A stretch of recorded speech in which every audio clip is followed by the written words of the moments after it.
You're listening to the Sex Addicts Recovery Podcast, a place for sex addicts to share their experiences of recovery, to help break the stigma, myths, and misconceptions of sex addiction.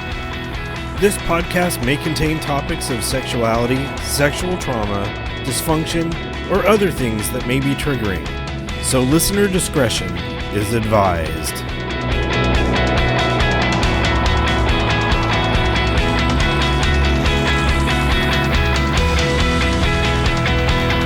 Hello and welcome to the Sex Addicts Recovery Podcast. My name is Jason, I'm a sex addict, and I will be your podcast host for today. How's it going, everyone? Welcome to episode number 49 of the podcast for the 49ers. 44, episode 44. Today I'm excited to be sharing Brandon L's first step, and he mentioned to me he did not want to be episode number 49.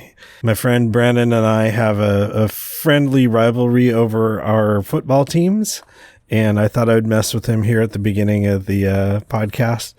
But yes, we were grateful to have Brandon share his first step at the noon meeting this week. I'm always very grateful and very surprised for anyone that offers to share their first step on the podcast.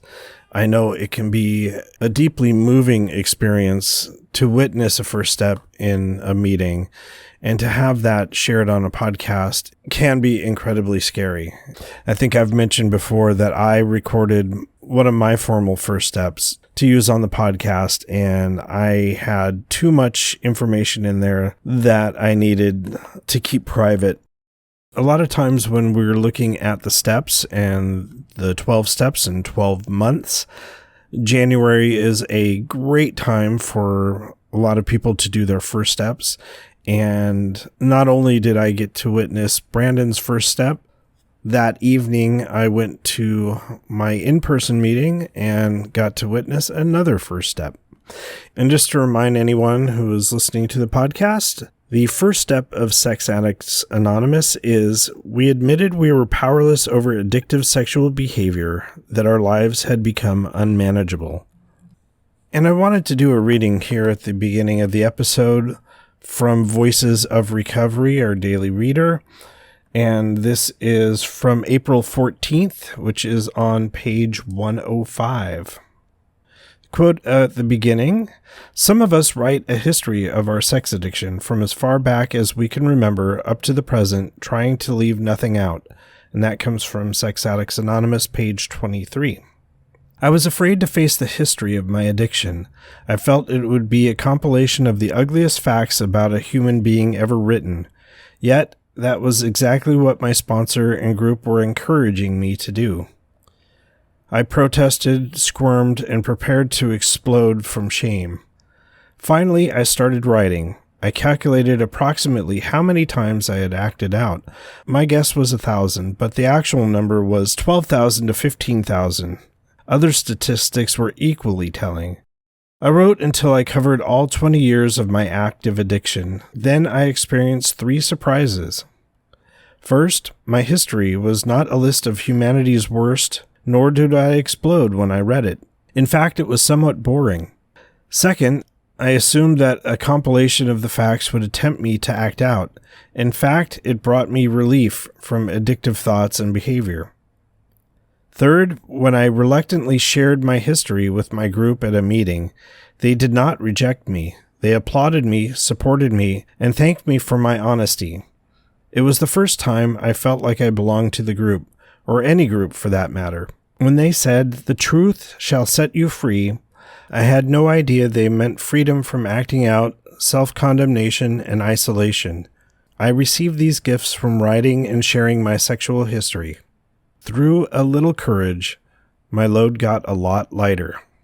So yeah, going through Voices of Recovery, looking at step 1 readings, I thought this one really hit the nail on the head. I know Brandon was nervous about sharing his first step, and yeah, I definitely hope he has found some relief from unloading that burden. Today I'm going to try to do a quick intro and outro, a little bit about the recording. We had 85 people on the Zoom call, We had been talking about doing this recording for about a month ahead of time, making sure that everyone was aware that their voices were going to be recorded. So the people that we had selected for the readings and for the comments afterwards were people that gave their permission for their voices to be used. I did pause the recording at the end to allow more people to share. Throughout the recording, some of the names were changed and several were not changed. So during the editing of the podcast recording, I chose to bleep out some of the names. So you may hear that, and there were 3 separate names, and so it may get a little confusing trying to figure out who Brandon was talking about. But yeah, I wanted to protect any anonymity and safety issues. Some of the other things, his first step was quite lengthy, as was mine, as I can remember. And it did take up the entire meeting. We closed out the meeting and did our shares in the fellowship period after the meeting. I probably could have kept recording several other comments, but I did want to make sure that those people that wanted to chime in had their chance for privacy. I ended up editing about 5 to 10 minutes out of this just for protection, for safety reasons, things that were shared in the room that didn't necessarily need to be shared here on the podcast.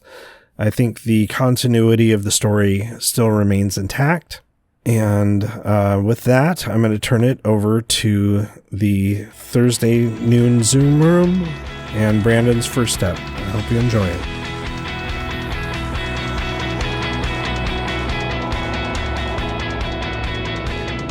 Welcome to this noon Zoom room Sex Addicts Anonymous meeting. My name is Calvin. I'm a sex addict and your secretary for this meeting. This is a closed man's meeting, open to any adult 18 and over who has a desire to stop their compulsive sexual behaviors. When you're not speaking and for the safety of the group, please stay attentive, avoid cell phone use, texting, and minimize distracting and triggering movements such as eating, smoking, vaping, and lounging in bed.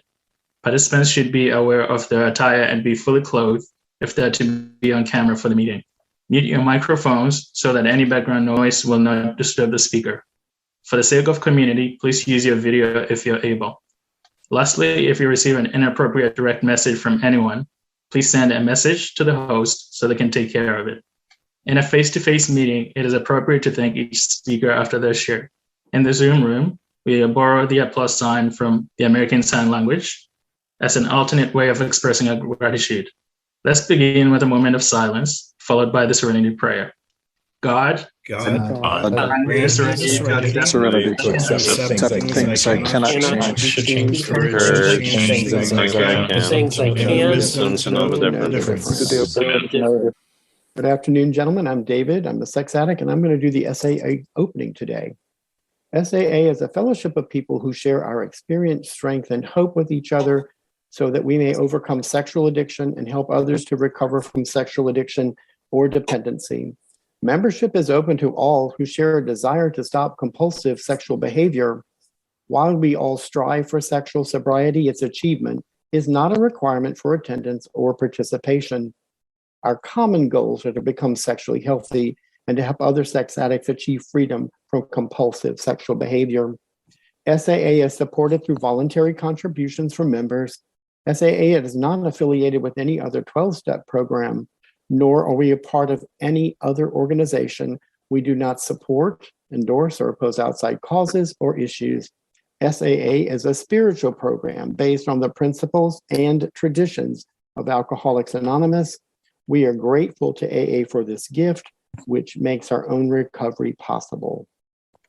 And Bob, would you please read how it works, followed by Corey reading the 12 steps. Hi, my name is Bob. I'm a sex addict. Rarely have we seen a person fail who has thoroughly followed our path. Those who do not recover are people who cannot or will not completely give themselves to this simple program. They cannot develop a manner of living which demands rigorous honesty. There are those, too, who suffer from serious emotional and mental disorders, but many of them do recover if they have the capacity to be honest. Our stories disclose in a general way what we used to be like, what happened, and what we're like now. If you have decided you want what we have and are willing to go to any length to get it, then you are ready to take certain steps. At some of these, we balked. We thought we could find an easier, softer way, but we could not. With all the earnestness at our command, we beg of you to be fearless and thorough from the very start. Some of us have tried to hold on to our old ideas, and the result was nil until we let go absolutely. Remember that we deal with sexual addiction, cunning, baffling, powerful. Without help, it is too much for us. But there is one who has all power. That one is God. May you find God now. Half measures availed us nothing. We stood at the turning point. We asked God's protection and care with complete abandon. Here are the steps we took, which are suggested as a program of recovery. Hi, I'm Corey. I'm a recovering sex addict. The 12 Steps of Sex Addicts Anonymous. We admitted we were powerless over addictive sexual behavior, that our lives had become unmanageable. 2, we came to believe that a power greater than ourselves could restore us to sanity. 3, we made a decision to turn our will and our lives over to the care of God as we understood God. 4, we made a searching and fearless moral inventory of ourselves. 5, we admitted to God, to ourselves, and to another human being the exact nature of our wrong. 6, we're entirely ready to have God remove all these defects of character. 7, we humbly ask God to remove our shortcomings. 8, we made a list of all persons we had harmed and became willing to make amends to them all. 9, made direct amends to such people wherever possible, except when to do so would injure them or others. 10, we continued to take personal inventory, and when we were wrong, promptly admitted it. 11, we sought through prayer and meditation to improve our conscious contact with God as we understood God, praying only for knowledge of God's will for us and the power to carry that out.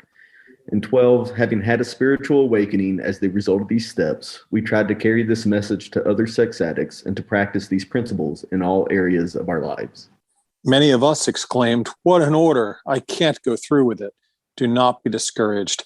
No one among us has been able to maintain anything like perfect adherence to these principles. We're not saints. The point is that we are willing to grow along spiritual lines. The principles we have set down are guides to progress. We claim spiritual progress rather than spiritual perfection. Our personal adventures before and after make clear 3 pertinent ideas. 1, that we were sexually addicted and could not manage our lives. 2, that probably no human being could have relieved our addiction. 3, that God could and would if God were soft. Doug, would you please read traditions 7, 8, and 9? Doug, sex addict. Tradition 7. Every SAA group ought to be fully self-supporting, declining outside contributions. 8. SAA should remain forever non-professional, but our service centers may employ special workers. 9. SAA, as such, ought never be organized, but we may create service boards or committees directly responsible to those they serve. Thank you. Matt S., would you please read the abstinence statement? Matt, sex addict, drug addict, alcoholic. This is our abstinence statement. Our primary purpose is to abstain from sexually compulsive behavior and help others to achieve abstinence. In line with this purpose, we feel that a brief statement regarding the meaning of abstinence is in order. First, we define abstinence in terms of behavior rather than mental states. We do not focus on our efforts upon abstaining from mental lust, but from compulsive behavior. Just as AA focuses on the need to stop the behavior of drinking, and as OA focuses on compulsive eating as the point of abstinence, so SAA focuses on compulsive sexual acting out. The lust of the mind may take years to drain away as one works the 12 steps of recovery. Abstinence from the destructive and addictive behaviors, however, can begin today and is the basic foundation upon which all subsequent personal growth depends. Progress rather than perfection is the atmosphere for growth that we seek to promote. Secondly, abstinence will be different for each member of SAA, depending upon what behaviors are compulsive and lead to pitiful and incomprehensible demoralization. Some addicts can engage in sexual behaviors from which other addicts find they must abstain. In SAA, we leave the choice up to the individual. Finally, abstinence does not imply the complete elimination of sexuality from the addict's life, whether married, partnered, or single. Rather, it lays the foundation for learning a new approach to the experience of sex and relationships, which is non-compulsive and non-destructive. Such an approach is possible to all who earnestly desire it. Thank you, Matt. If you're new to Sex Addicts Anonymous or attending this meeting for the first time, we invite you to introduce yourself at this time by first name only. And you can go ahead and use the raise hand feature and I'll call in you. Okay, nobody new here today. Excellent. It is a custom of this group to ask if there are any newcomers. A newcomer is someone with less than 30 days of sexual sobriety as defined by abstinence from inner circle behavior. This is not done to embarrass you, but so that we can offer our support in your recovery and perhaps talk with you after the meeting. Are there any newcomers here today? Go ahead again and use the raise hand feature and I'll call on you. Jeff C. Hi, I'm Jeff, sex addict. I'm a newcomer. Spencer. Hi, I'm Spencer. I'm a sex addict and a newcomer. Matthew E. Hi, everyone. Matthew E. here from California, sex addict. Glad to be back. Sean. Hi, I'm Sean. I'm a sex addict and from Arkansas. Scott. Hi, Scott, sex addict, newcomer. Happy to be back. Mustafa. Hello, I'm Mustafa. I'm a newcomer here. Happy to be back. Lawrence. Hi, I'm a recovering sex addict from Eastern Washington. Just checking in for the first time.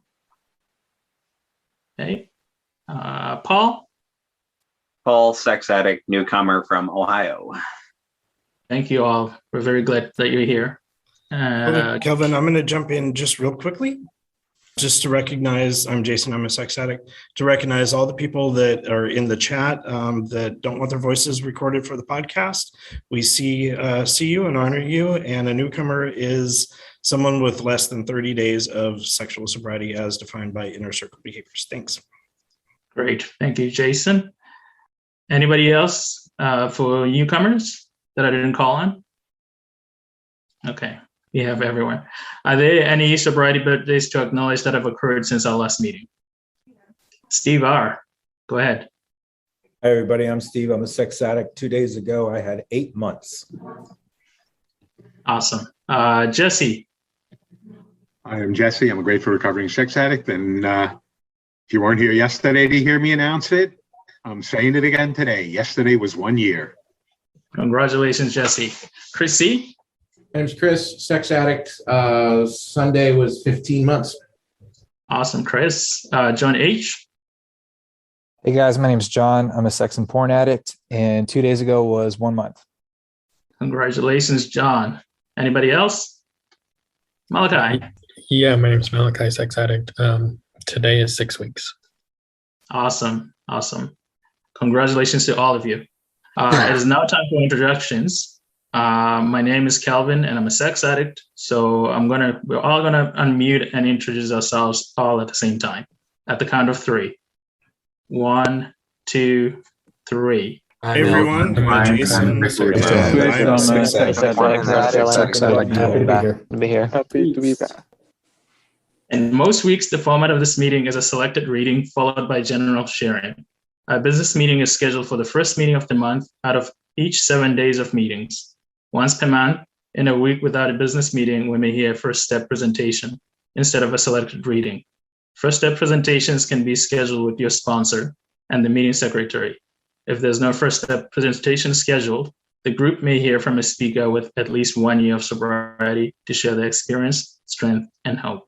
And today on this meeting, we have a first step share from Brandon. And I'm going to turn it over to Bill, his sponsor, to make the introduction. Take it over, Bill. Thank you very much. This will be fun. I had cataract surgery yesterday and my eyes are still trying to learn to focus. So bear with me. Brandon, you are about to share with us your first step. We acknowledge and affirm your courage in taking this step. We want to clarify some things about this experience for you. The primary purpose for you giving this formal first step presentation is to aid you in your program of recovery. It need not be done to please the group or to gain status. There is no right or wrong way to give a first step. Any effort you make is legitimate. Here are some suggestions which others who have gone before you have found helpful. We encourage you to be specific about your behavior and to speak from your heart in order for you to be in touch with the pain of your addiction. Do not bury yourself in shame. Let us hear you, not the addict. The group has the responsibility to be loving and caring and accepting of you. The members will avoid judging you, giving you advice, or taking care of you. If you wish, you may request that no one interrupt you during the presentation. However, several members have affirmed that on reflection, such interruptions have helped make the first step presentation experience more meaningful. Brandon has elected not to be interrupted. After completion of your presentation and allowing other members to give you feedback about what it was like sharing your first step presentation with you, remember, we are here for you. May God grant you serenity. Take it away, Brandon. Hi, I'm Brandon, and I'm a sex addict. I'm going to present this the best way I can possibly think of presenting it. I will start when I was a little kid and work my way forward. I may jump around, but we'll try to keep it as connected as possible. My parents split up not very long after I was born. My dad was caught cheating on my mom with a woman that he would later marry. Her name was Sue, and she had 2 daughters. Tracy was the oldest, and Kimmy was a couple years younger. Over time, my dad adopted Tracy. I always thought she was my stepsister. Dad and Sue had a decent relationship, and were always taking us places on the weekend that my brother and I would spend with them. My brother lived with my dad, and I went there every other weekend. Us kids would play outside with all the neighbor kids all weekend and have fun together. Hide and go seek was always our favorite, as we would play it at night, and there were lots of hiding spots close to the base so you wouldn't get caught. Other things we would do is hang out in the house and the parents weren't there. This is where I got my first experience with pornography. I was around 8 years old. My dad had a rack next to his recliner that had dirty magazines in it. Kimmy and I were close and were always curious about things. We'd look at the magazines together on occasion. There were some neighborhood friends that would come over and want to look also. One time, one of the neighbor girls who had looked at the magazines with us before was over and told me she wanted to hide under a blanket with me. I wasn't sure why, but I went under the blanket with her anyway. She asked if I wanted to kiss like they did in the movies before people had sex. I was curious, so I said yes. I think it ended up just being a kiss on the lips, but I was still happy with what happened. Later on in life, Kimmy and I had looked at the magazines many a times and talked about what we had seen in them. We used to play house and pretend we were a happy family with kids. One day when we were playing, she asked me if I wanted to do things like real parents and have sex. Wasn't sure about it at first, but I played along. This happened several times over the next couple of years. One weekend we were all together and we went camping. I shared a tent with my brother and Kimmy and Tracy. Josh got up early one day, leaving the rest of us kids in the tent. Tracy told me to get in her sleeping bag. I remember asking why, and she just told me to do it. She had me lay on top of her and start moving around on her while looking at Kimmy and moving her direction. This went on for a few minutes, and then she told me to stop and get out of her sleeping bag.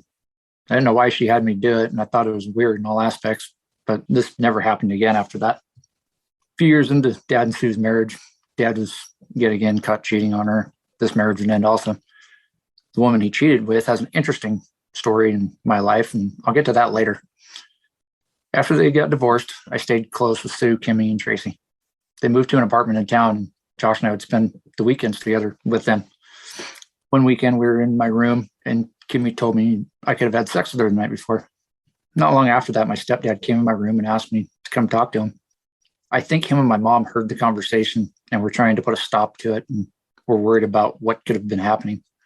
I believe that was the last time that anything ever happened with her. At one point in my life, I remember my dad was dating 2 women at once. One night when I was at his house, one of them showed up. Shortly after that, the other showed up. I went outside to avoid the conflict. This was not helpful to my addiction later on in life. Watching the things my dad did growing up made me believe certain things were okay, when in all reality, it was the complete opposite of okay. Around the time I was 13, Tracy got pregnant. I was over hanging out with Kimmy and her friend. They were talking about something to do with sex. Kimmy made a comment about how she had never had sex, but wanted to with a specific person. I didn't know any better at the time, so I commented that she had already had sex. She said that she hadn't, and I told her, yes, you have, with me, and that I was your first. She had a mortified look on her face. I wouldn't comprehend what I said for a few years, and even then, when I did understand, I just assumed it was a normal thing and that people just didn't talk about it. I would never discuss this again until later on in my life. In middle school, I would learn more about sex and porn. I found a magazine that my brother had hidden in our room. I eventually stole it and took it to my fort in the woods. I'd sneak down there a few times a week and look at it while masturbating. This escalated into me snooping through my stepdad's magazines that he had in a drawer. Over time, I found a fascination with women that were well endowed and couldn't get enough. During this time, my mom and stepdad split when my mom disclosed she was a lesbian and was leaving my stepdad for her massage therapist. My life took a drastic turn for the worse. I was lost in emotion because I felt that as though I was losing the best father figure I had ever had. Shortly after mom coming out, I moved in with my dad. When I got into high school, I had just turned 14 and my brother moved to another state. I had never been away from my brother for more than a week or two my entire life. I started making new friends in school and started becoming someone that my brother and parents did not really approve of. I proceeded to hang out with my new group of friends and basically disowned my old friends. Also, most of my friends during high school were girls. I thought that I might have a chance to make moves and get somewhere with them.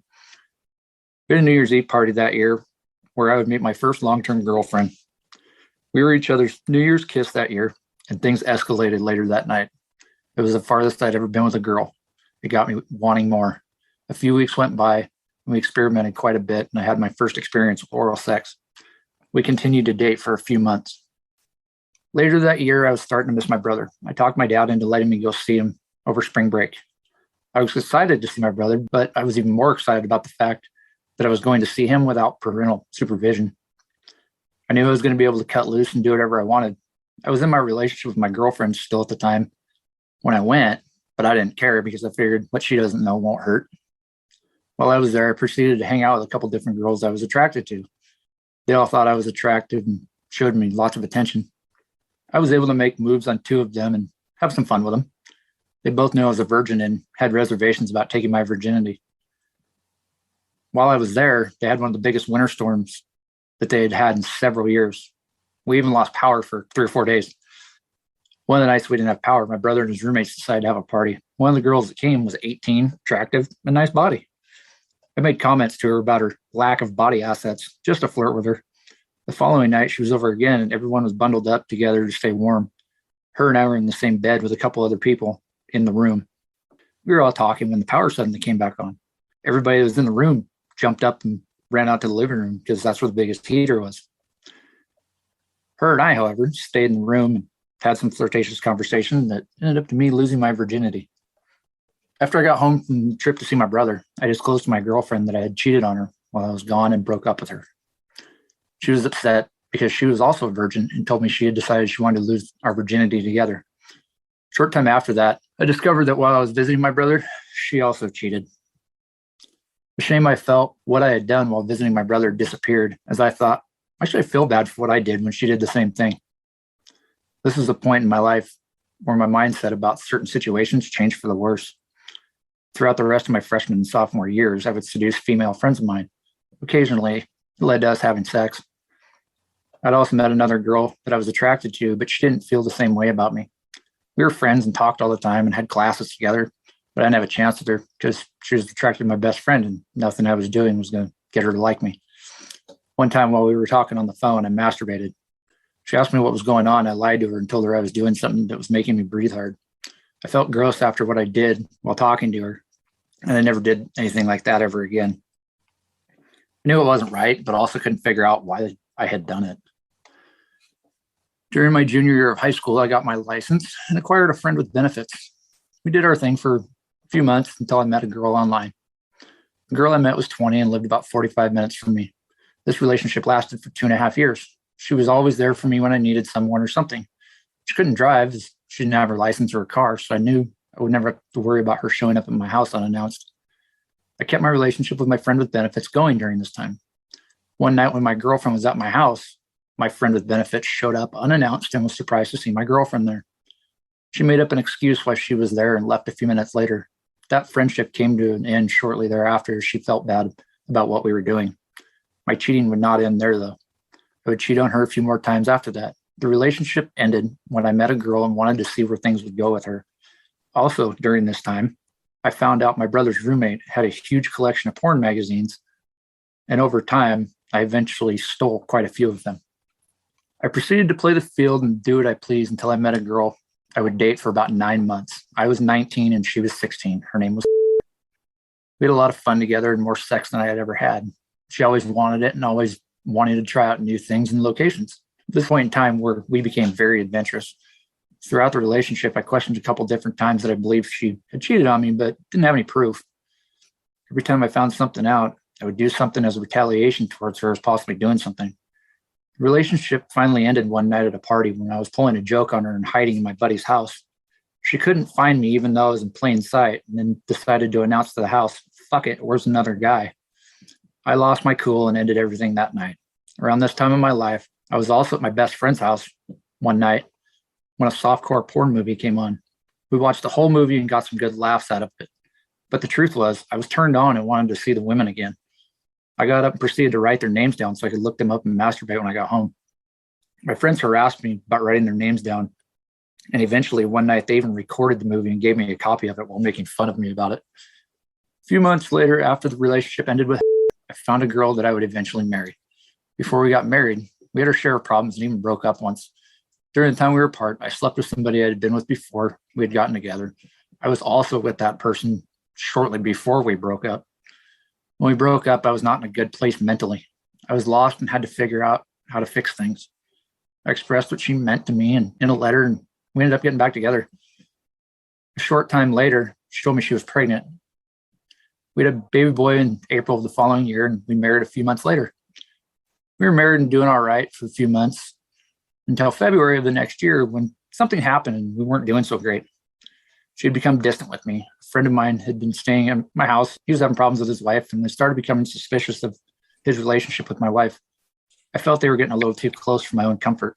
A few weeks later, she ended up leaving me and moved into his apartment. She claimed there was nothing going on, but shortly thereafter, it came out that they were dating, and she had even become pregnant a few months later after moving in with him. After we got divorced, I ended up sleeping with multiple different people and played the field again. I was 22 and thought I deserved it, but I did a lot of shady things also. My ex-girlfriend was dating a friend of mine and they were living together. They let me stay at their house for a few weeks when my ex-wife and I first split and even helped me with my divorce papers. While I was staying at their house, her and I had significant number of inappropriate conversations and things that led to us fooling around a few different times. I eventually got an apartment with a friend of mine, but continued to hang out at their apartment frequently. One night, her boyfriend was gone and she had a friend over. She had told this friend sexual things about me and it made the friend curious. The friend also had a boyfriend that she had 2 kids with. I went over to hang out with her friend and it became obvious that they both wanted to have sex with me that night. The friend had to leave to go home to take her boyfriend to work, but wouldn't leave until I did. I ended up leaving for the appearance that I had left, but immediately turned around so I could go back and have sex with her. After we had sex, I left and went back to where I was earlier in the night. Shortly after I got home that night, the other girl texted me and asked me some questions. She asked me if I would have had sex with her if she would have stayed longer. This conversation was taking place around 1:30 in the morning. She ended up at my apartment before 2 in the morning.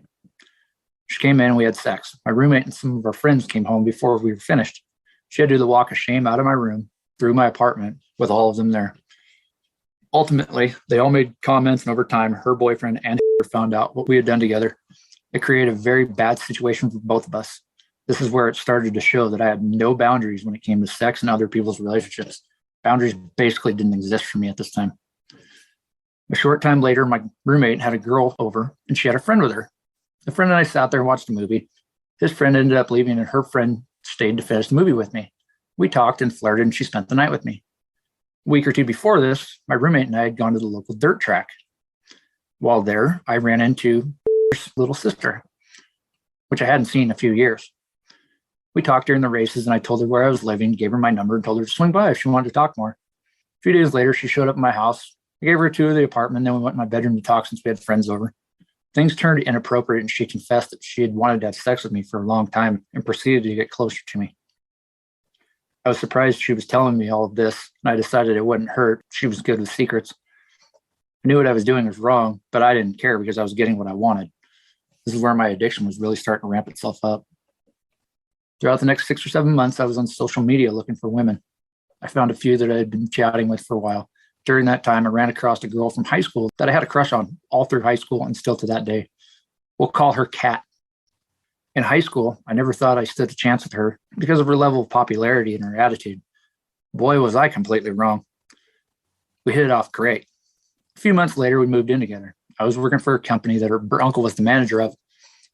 While working there, I met a girl that worked in the office. She was fun to talk to, and we were very flirtatious with each other. Over time, this led into a physical relationship. This relationship lasted on and off for a few years. She would also be a factor in other relationships. She became a frequent affair partner. Over the period of the next few years, I started looking at more and more porn. Kat was okay with watching porn together, but she didn't know that I was watching cams also. One night she caught me. I was able to talk myself out of it, but it made me more cautious of when to do it. Eventually I proposed and she said yes. I was happy and was looking forward to life with her. We decided to have an engagement party and invited some of our friends to celebrate with us. Something that needs to be mentioned before I get any farther is that Kat was open to the idea of swinging. Not too extreme, but switching from time to time in the right scenario would be okay in her opinion. Her best friend from college came to our engagement party with her husband. They lived a few hours away, so they were staying at our place that night. Things turned very sexual when we got back to our place that night, and I almost slept with her best friend, and she was okay with it. We eventually got married, but before we did, I cheated on her with one of her close friends that I had known since long before we had gotten together. We'll call her Kenny. One night after a hockey game, Kenny was annoying her best friend. She ended up riding halfway home with me. I made a pass at her while we were driving to a bar to meet Kat and my best friend. What made it worse is that Kenny was on the phone with Kat, and she was starting to act out with me while talking to her. I would cheat on her again with Kenny on the day of my wedding, just hours after I said my vows. By the way, Kenny was also the maid of honor. A few months later, Kenny was with us at a party where she proceeded to get drunk. I took her back to our house early so she could pass out. Later, after Kat and I got home and into bed, she asked me what I wanted from Kenny if she was in bed with us. I told her what I thought would be fun, and she told me to go wake her up and invite her into our room. I was unsuccessful on waking her up, and Kat even tried. I never cheated on Kat with that person again. During our marriage, we had a beautiful baby girl, and she ended up adopting my son. This was great, to a point. My addiction was getting stronger, but I didn't know it. During our marriage, I would have multiple affair partners and have 2 long-lasting affairs. The first long-lasting affair would be with she was the girl that worked at a hotel where I was staying when I worked out of town. The fact I was out of town, I knew the risk of me getting caught was slim. This would last for about 6 months before her best friend would email Kat and tell her about everything that had been going on for months. I would proceed to patch my marriage with Kat and be as good as I could possibly be. This would only last a short period of time. Shortly after all this came out, Kenny would also tell Kat about us having sex on my wedding day as a retaliation to something Kat had done to her. I denied it for years and only told a few people about it until today. After some time of being good, I would end up being with again a few times. One time, she spent a couple nights in a row with me when I was working out of town. During this time, we made a fake email and Facebook account so we could communicate without people knowing. Eventually, I would stop doing what I was doing with her because I didn't want to get caught again. Fast forward a couple of years and a couple more affair partners later, I had my second long-lasting affair. This time it would be with Des. Des was a married friend of ours that was also the team mom of my son's football team. Her and I had a very fun and sarcastic style relationship. We would harass each other about as much as we possibly could. One day, Des told me she knew about my secret. I went to her house to talk with her and another friend of ours about my affair that I had with. They were under the assumption that it was still a secret, but I had to inform them that it had been revealed years before. This conversation led to the friendship between Des and I changing drastically, and it became very flirtatious, and shortly thereafter it became physical. This affair would go on for almost 3 years before being revealed to our spouses. During the time of our affair, we would do all kinds of things to make it possible to spend time together. I would leave for work extra early in the morning so I could go to her house after her husband left for work. Over the next few months, we started developing feelings for each other. Over time, we even talked about what it would like to leave our spouses and be together. In the midst of the affair with Des, Kat and I split. I had hopes that maybe Des and I could be together, but she was still with her husband and was trying to figure that life out. I was immersed in the fantasy of being with Des, but she seemed to play games with my head and heart. During this time, we devised a way of being able to talk without her husband wondering who she was talking to. We had made a fake email account and a fake Snapchat so we could continue talking as often as we could. Notice a pattern? She would talk to me every day for weeks and then ghost me for a few days or longer. I'd go out and meet women, start getting to know them, and then poof, Des would pop back into my life. At one point, I started to sleep with a mutual friend within our friend group. And what was worse, she was very close with Des, knew about our affair, and I was friends with her husband. I eventually stopped those actions and ended that friendship. As for Des, when she came around, I gave her all of my attention. It was a toxic pattern that would take me years to figure out. I eventually got in a relationship, and talking with Des would stop for a while. A few months after Kat and I split, I reunited with Kenny and we started talking again. We were back to being as flirtatious as we were in previous years, and one night we went to the racetrack. As I was taking her home, she proceeded to do things with me as I was driving. I knew this was going to happen long before it did because, well, it had happened before and I know how to trigger her. During this period of time, there was also a point where I slept with multiple different people in a single week. And this type of behavior actually transpired a couple of times. I was getting out of control and never realized it until I started to feel down about myself, about some of the choices I was making. A few months before my 33rd birthday, I met a woman named. She was a little older than me, very attractive, and very flirtatious. We met when I was coaching a powder puff team full of moms. That Kat and Des were both on also. I coached on that team to piss off Kat and to be closer to Des, but also to spend time with her without anybody really noticing. The first day when I were talking, she asked me what my last name was. I told her what it was, and she asked me, my brother and dad used to work at a certain company. I said yes, and she said that she knew him. Not thinking about it, we continued talking that afternoon. Later that evening, I asked her how well she knew my brother and my dad. She responded with, "People make mistakes, and it was a long time ago, so let's just let it be, please." It made me curious what she meant, so I blatantly asked her if she had been with my dad. She commented about how she couldn't have been more obvious and asked if we could please not talk about it. I was really attracted to her, and she perked my interest with the conversations we were having. We continued to talk and spent a lot of time together, secretly. I didn't want Des to know I was dating someone, as I thought it might blow my chance with her. The weekend before my 33rd birthday, I told I wanted her to be my girlfriend. She was shocked that I would want to be with her, even knowing the past of my dad. I mean, after all, she was the one that basically ended my dad and Sue. We dated for 8 or 9 months. During this time, I was still talking to Des and expressing how much she meant to me. I'd also cheat on with Kat one afternoon when I was at her house picking something up for the kids. This feeling for Des I had just wouldn't stop either. I was always curious about my phone. I kept it locked and hidden all the time. She asked me dozens of times to show her my phone. I wouldn't do it. I would never show her because the pictures and messages I had stored on my phone. And I ultimately broke up over my shady actions. A few months later, my dreams finally came true. Des and her husband split, and we would finally be together. I was finally living out my fantasy that I had longed for. Des and I dated for 1.5 years. During this time, I would cheat on her with a few different people, one of which would be. I couldn't seem to break my habit that I had with her. I was too drawn into it. I would also have sexual conversations with Gina during this time and even have sex with her a few times while I was working out of town. The person I longed for was seeming to get treated the same way I had treated every other serious relationship before her. I also felt like I was playing second fiddle to her ex-husband all the time, that his feelings were being put before mine. I was feeling a lot of resentment towards her. What better way to make yourself feel better than to have sex with someone that gives you attention? Not. Des and I broke up around Valentine's Day of 2018. I spent the next 6 months trying to win her back. During this time, I would also be playing the field again. A couple months after Des and I split, I was at the racetrack with Kenny again. She had a fight with her boyfriend a couple days earlier and wanted to go to the races with me, so I obliged. She proceeded to get drunk during the races, which was prohibited in the pits. I had to take her out to my truck to make her take a nap before she got in trouble with the cops because they'd already gotten reports about her actions. We got to my truck. I laid her back in the seat and reached for a blanket in the back. I got my waist close to her face while doing this, and she proceeded to undo my pants and give me oral. I felt like an asshole the next day when we talked and knew I was a piece of shit for doing what I did. I was still not seeing that I didn't have any boundaries for people in their relationships. In September of 2018, I finally hit my breaking point and decided I wanted more than what I was getting.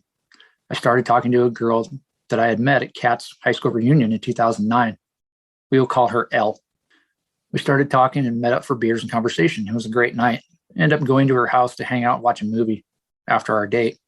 This is where our relationship would start. After that night, we started spending all of our free time together, whether it be at my house or her house. It seemed like we'd spend as much time together as possible. We were really enjoying each other's company. After a few weeks of us dating, Des started coming around again. She asked me a bunch of questions and ended up asking me if I was dating Elle. I lied to her and said that we had been talking and we were friends for quite some time. I had a very long conversation with Des that night. She told me she wanted to work on us. I only had one thing to do at that point, end things with Elle. The following day, I went to Elle's to end things with her. I was confused what I needed to do. I had my immense feelings for Des, but had started falling in love with Elle also. I knew a major decision had to be made. I'd gone to Elle's to end things with her, but I ended up choosing her instead for now. I wasn't sure how to end things with Des and be able to keep her around and not get hurt or get myself in trouble, but I knew that situation was toxic. This pattern would go on for a few months. Eventually, I decided I wanted to be with Elle, but needed to end things with Des without either finding out what was going on. I also proceeded to have sex with a few different people and never say anything to anyone. On Saturday, March 16th, 2019, Elle and I went for a ride on my Harley. She had never been on one and was excited to go with me. I was still seeing both women and neither were the wiser. I was living a double life I'd gotten accustomed to living. We left on our Harley ride. We made it about 10, 15 minutes down the road and the car turned in front of us and I put the bike down at 50 miles an hour. Elle and I were rushed to the hospital. I spent 3 days in ICU and Elle was released that night. That night, Des called me to see if I was okay. She'd gotten a phone call from my mom. My mom didn't know Elle was on the bike with me. She told me she would come see me at the hospital on Monday. The next day, Elle seen a text message come across my phone from Des while I was sleeping in my bed in ICU. She woke me up and said that she was leaving and I should take care of that. It hurt her in multiple ways. Part of the reason was because of the way I had Des on my phone. She was devastated. She eventually took my phone, called Des, told her I had been sleeping with both of them. Then she held up my phone and said that I need to choose right now and that I'd be lucky if either of them stuck around after it. I chose Elle. Elle made me repeat the decision out loud again to make it clear to Des that I had chosen Elle. This is where we got a chance to have a relationship start over. A few months would go by and I was still doing my same crap I was doing for years before. I eventually found out it was called phishing. I was asking for pictures and sexual messages back and forth. I couldn't seem to break the habit. No matter how happy I was with Elle, I just couldn't seem to get enough from seeing other women naked. I didn't understand it and would continue to not understand my obsession for a few years. Around this time, I started seeing a counselor. She was Elle's counselor also. I knew something needed to change with me as my look on life and attitude was significantly off and putting a strain on Elle and I. On the 4th of July in 2020, I finally got to marry the love of my life. Elle meant everything to me. We were doing great. So she thought. I was doing great in our relationship, but had done things outside of our relationship and kept them secret. Surprise, surprise, right? I cheated on her with people between the time we started dating and the point where we had gotten married. I'd also sent and received text messages and pictures. One of the people I sent inappropriate text messages with actually put something on my Facebook the night I got married. It came out later that I had asked her for pictures the year before. Elle was crushed, and what made it worse is we'd only been married for a few hours. One time I was working out of town, I decided to text and FaceTime with because I was bored and alone in my hotel room. Tried to get her to send me pics of herself and even tried to get her to show me on video, but she declined and told me to stop being an idiot. She knew I was in love with Elle. I wanted nothing more than that. So I decided to get into my fake email where I had pictures and videos of her and looked at it that way. This came back to haunt me a few weeks later when Elle was going through my phone and found a video that was stored in my phone. Another one I cheated on Elle with was a woman that worked in a doctor's office where I had been while I was dating Des. I ran into her one night at the races and I found out she had a thing for me when I was a patient in her office. We ended up having a short affair until it became too much and I didn't want to get caught. In September of 2020, I accepted a new job that required me to move to the middle of my state. We'd be 3 hours away from my kids and their parents. Life-changing decision, but we decided to do it though. I moved with our travel trailer in September while we were waiting for our house to close that we decided to buy. During this time, I was talking with people and fishing again. I couldn't figure out why I had these urges and what I was doing. Elle finally moved over in October and we were able to start our new life and have a fresh start, or so we thought. Just a week before she moved, I would yet again devise a plan and spend time with her. One night I told Elle I was going to bed, when in reality I drove 2 hours to the house and had sex with her. As I was leaving the house, I felt like shit and told myself I was never going to do that again. I was afraid of getting caught, and I also felt horrible for what I had just done. Short time after Elle moved, she found porn that I had hidden and told her I had disposed of earlier. I started seeing my counselor again, helped me realize in a short period of time that maybe I was a sex addict. I was starting to see the addiction and started researching SAA. Elle also learned that I had been inappropriately talking with Elle, and I had talked that was one of 2 people I was never, ever to associate with ever again. But I still couldn't seem to shake in my life. This made things very bad and almost ended us. At this point, I admitted to Elle that I had checked out some information about sex addiction and I believed I was a sex addict. I agreed to start doing meetings and actually followed through. I was attending a couple meetings a week and started to get an understanding as to how the program worked. I didn't have a sponsor, and the meetings I was attending had low attendance. I didn't realize it, but I wasn't taking the program seriously. I was doing what I needed to do to get by, and it seemed like I was making progress. I thought I was doing good and had learned how to control my addiction despite everything I had learned about how powerful it was and that we never really have control over it and can never let our guard down. I learned this the hard way in May when we were having a birthday party for Elle at her mom's. We'd been hanging out with friends all day. Elle went in the house around 11:30 to put herself to bed. This left me alone by the fire with a friend of ours. I knew the history of this woman and that she didn't have respect for marriages or relationships, but I also didn't think things would go very far. Our conversations turned sexual, and despite the red flags that were going off my mind, I allowed myself to stay present in the situation. Around 3:45, Elle woke up and found I wasn't in bed. She came outside to see where I was, only to find us half naked and probably minutes away from having sex. This was devastating to her and also everyone in our family. I thought we were done. She threw me out of the house that night, and it was horrible. I felt like the biggest piece of shit in the world. That week, we talked about a lot of different things and had a roller coaster of emotions. She gave me divorce papers and had me sign them, or she was going to tell my entire family and my ex-wife. I was in the middle of a parenting plan modifications at the time and didn't want to jeopardize, so I signed the papers.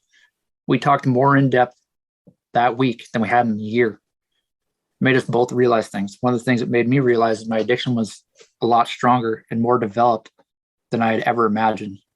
I took a real good look at my life and realized I was not working anywhere near hard enough on changing my way. The following weekend, I went to my dad's house with my kids. We were driving up, and Elle and I were texting all afternoon. I got to my dad's, and she had told me that she wanted me to come home and talk to her. I almost made the 3.5-hour drive home. This is the point where I really started to turn my life around. I started attending meetings 6 days a week and also started seeing a CSAT. I would like to be able to say that I found a sponsor, but the reality is I'm more grateful to say that he found me and has been great. I've made a lot of friends from being in program, and many of them I consider family. Without those people in this program, I wouldn't be where I am today in life. Finding a CSAT has been a crucial part of my recovery. I would never have thought a year ago that I would be where I am right now. I've started making changes for the better, and I'm actually starting to show. I actually asked someone if they had seen a difference in me, and they gave me a few examples of how I've grown. Today, I stand here and realize I am lucky to be alive. I've done things that in some places would have gotten me killed. I've cheated on multiple relationships, been a serial adulteress, slept with people in my group of friends, made passes at friends, family members, made passes at, and slept with people's wives and girlfriends, current and ex, used sex toys on myself while masturbating, subscribed to social media channels for visual stimulation, done things that are incomprehensible and made me feel like shit, and other things that have been done to make me feel better about myself. I mean, how am I supposed to react when being made fun of in high school for supposedly having a small penis, and then have multiple women tell me that I'm not small at all and not let it go to my head? This is something that changed me in a bad way for years. My ego was completely out of control. I just wanted sex and didn't care about anything or anyone else and their opinions. I now know the only way for me to be truly happy is to break free from the addiction and put it back in the place where it belongs. In the past and never again in the future. If I was never to have any acting out tendencies, urges, cravings, or triggers happen ever again, it would be too soon. I know that I have to be cognitive about my addiction because I know my addiction's over in the corner doing push-ups and working out while waiting for the right time to try to take back over my life. Giving back and doing service is one of the ways that's helped me. I've stepped up and I'm now moderate a meeting from time to time. And I also like to make and receive fellowship calls. This helps me be more connected. I'm not just helping them, I'm also helping myself. I'm over having this addiction and ready to move past it for the rest of my life. Thank you for being here to listen to my story. I appreciate all of you, and I'm definitely in the right place. Today, I have 256 days of sobriety. I couldn't have done this without the help of my grateful sponsor, my loving and understanding wife, and of course, SAA. Thank you for being here to help me through this journey. Without my sponsor and the fellowship, I would not have been able to realize the important keys to success in this program.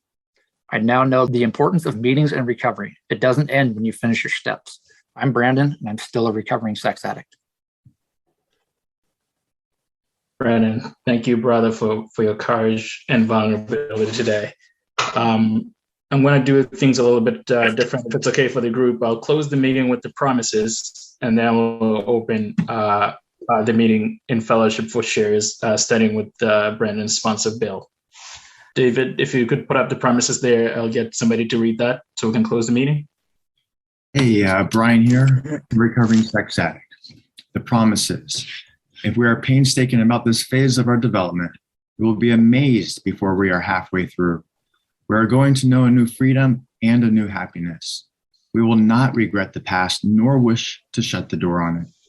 We will comprehend the word serenity and we will know peace. No matter how far down the scale we have gone, we will see how our experience can benefit others. That feeling of uselessness and self-pity will disappear. We will lose interest in selfish things and gain interest in our fellows. Self-seeking will slip away. Our whole attitude and outlook upon life will change. Fear of people and of economic insecurity will leave us. We will intuitively know how to handle situations which used to baffle us. We will suddenly realize that God is doing for us what we could not do for ourselves. Are these extravagant promises? We think not. No. They are being fulfilled among us, sometimes quickly, sometimes slowly. They will always materialize if we work for them. Work. Thank you, Brian. The official meeting is closed, but if we can all stay on for a little bit and give support to Brandon, that'd be awesome. We'll start our shares now, starting with Bill, Brandon's sponsor. Brandon, I'm very proud of you. This is a tough thing to do. I know when I was doing it, I was as nervous as hell, and it got better as I started reading through it.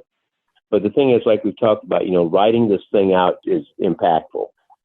Reading it and having me read it is even more impactful. But just saying it out loud to a group of friends is the most impactful it is.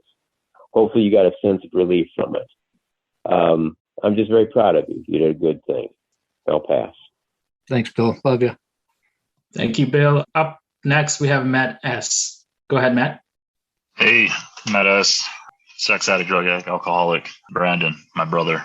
Huge show of strength and courage. Absolutely amazing and absolutely resonated with me personally all over the place. So there is a reason that you and I are talking, and there's an absolute need and want for me to be a recovery partner for the rest of our time. So I get to watch you grow and better yourself, and hopefully I can take from your lead and keep that part going. Just an amazing job, though. I hope you feel really good about it. You did an amazing job, and that's all I have. Thank you. Thank you, Matt. Next, we have LJ. Brandon, God bless you, pal. God bless you. I know it was hard going through all that, and a lot of work had been done. From the effort that you put in is the effort of grace that you get out. And brother, you were phenomenal. The definition of insanity, Brandon L. It's right there. And I related so much, but I was like blown away by the arrogance that you had towards others in your acting out behaviors. Your design, plotting was remarkable. And here you are today. Here you are today. By the grace of God, here you are today. And I'm forever grateful for listening and being here for your first step. So thank you for letting me have that. Thanks, LJ. That means a lot. Thank you, LJ. Next, we have Joe. Brandon, I so sincerely appreciate your share. I know that, we've been kind of in the program nearly the same amount of time, and I've I've watched you grow in it, and I've watched your sobriety, and it's been an encouragement to me in my sobriety. You know, hearing your share reminded me so much of all my acting out behaviors. It relates 99%. It's there. You read my story, and it brings me to tears over a past that I don't want to regret, but I definitely want to learn from. And I know that you're in the same boat. So really, really, I am beyond grateful. That is an incredibly thorough first step. And it's one that, yeah, I'm sure you're going to hear it, a lot of courage to take, but it's absolutely worth it, because that's something that's just, it's going to awaken something in you that's craving sobriety. So thank you so very much. I always love first steps, and I loved hearing yours. Thanks, brother, man. Thank you. Next, we have Josh. Hey, Don, Brandon. I haven't been here for a while, but I had to be here for you. You've been a dear friend to me for a while now, and you've always had my back. And listening to your story and how thorough and how you went about reading everything. I'm sorry, I'm freezing, guys. I'm outside right now. Your local mailman. I love you, man. I'm so proud of you. Right now, in my eyes, you're 10 feet tall, and I'm always got your back. Thank you for sharing that with me. Thanks, Joshy. I appreciate it. Thanks, Josh. Next, we have Jesse. Hi, I'm Jesse. I'm a sex addict. Brandon, I can't tell you how just detailed and honest and powerful that first step was. You know, when I came into this room a couple months ago, you were one of the people that inspired me, and just hanging out with you in fellowship afterwards, I've gotten to know you a little bit, moderating the Sunday morning meeting. I've heard you in a leadership position, but I never could have imagined what brought you here, because I really didn't know much of your story. And I am floored at hearing what you went through and what you did and how you are now. You're not that person now. I know that. I hear it in you, and I see it every time, every meeting. I'm so proud to be your brother, and thank you so much for letting me share that with you. Thanks, Jesse. That means a lot. Thank you, Jesse. Next, we have Jason T. Hey, everyone. I'm Jason, and I'm a sex addict. Brandon, that was awesome. Thank you for showing the courage to record that on the podcast. That was amazing. So grateful for you and the program. Hanging out in fellowship afterwards has been, a blessing. We get to fuck around with each other, joke around, talk about music. And I know your love for the 49ers. I'm seeing a couple middle fingers coming at me. I love you. And, I'm so grateful that you were able to do this, get that weight off your shoulders and start moving forward in the steps. And this one is, looking at all the bad shit that we've done, and now it's time to move on and upward. So I'm, really grateful for you joining us here on the podcast, recording with us, and all that you've contributed to showing up on these meetings daily. I love you, and thank you so much. Love you too, man. Thanks.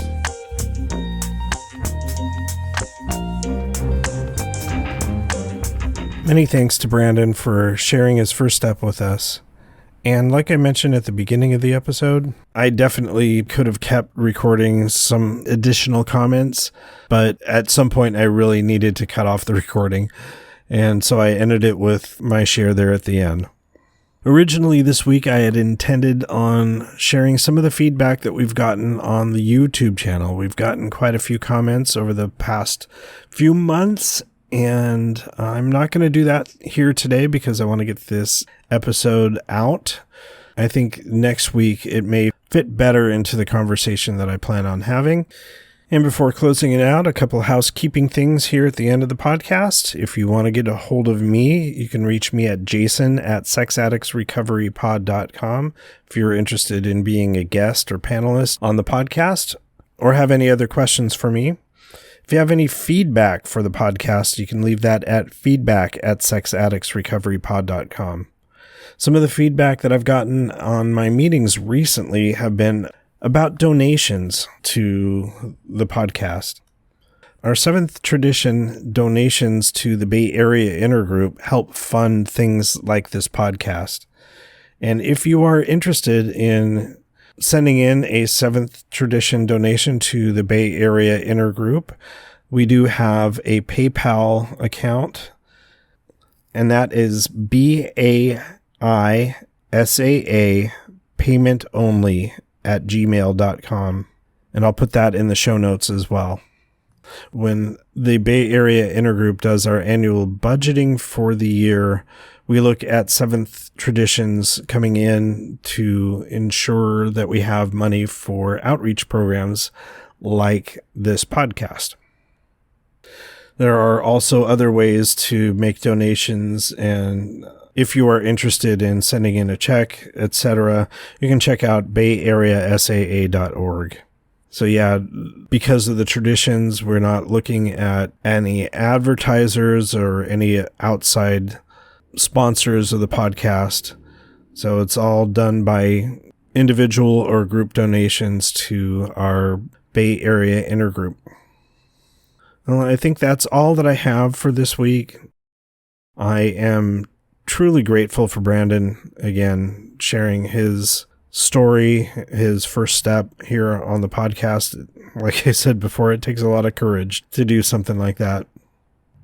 And once again, I thank you for listening to this episode. And as always, keep coming back. The views and opinions contained in the Sex Addicts Recovery Podcast are those of the participants and do not necessarily reflect those of the Bay Area Intergroup or the ISO of SAA.